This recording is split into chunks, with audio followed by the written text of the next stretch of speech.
Ta, Ay. ngayon ka na. Ay, na, kuha, eskwela, ha. Tunga.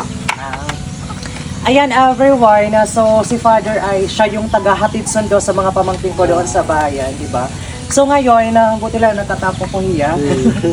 Papabili ako sa kanya ng ulam namin mamaya. So ano masarap na ulam? Ano na lang, para hindi magluto na si Mother, ano na lang, crispy king. Since tatlo lang naman po kami dito sa bahay. So mga 120 siguro yung crispy king, tatlo. So ibali yung sukli, sa'yo na lang. You only have 500 pesos. Bali, 3 piraso lang na, ano. May pambili na si Father ng tubong ng kanyang mga manok, guys.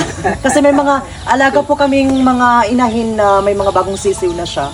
Diba? 2 inahin na nagbunay na. Tapos, yan, kailangan po talaga magkaroon sila ng pagkain nila para, of course, para lumaki dumami sila at saka maging malusog din po yung mga alaga namin. Ayaw pa.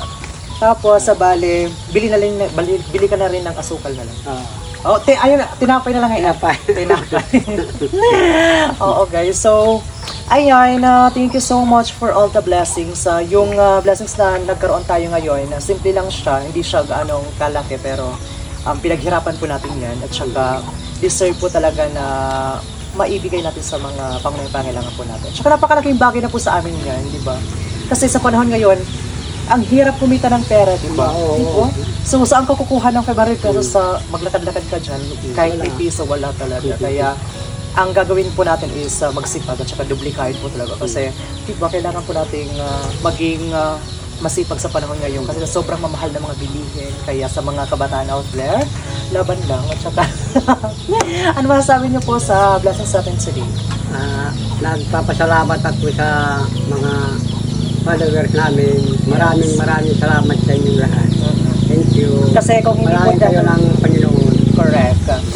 Thanks God for all the blessings. At saka, thankful po talaga kami as always. Napaka-grateful po namin sa lahat ng bagay. Kaya maraming salamat po talaga. Hanggang dito na lang po muna tayo kasi pupunta pa ako ng bayan.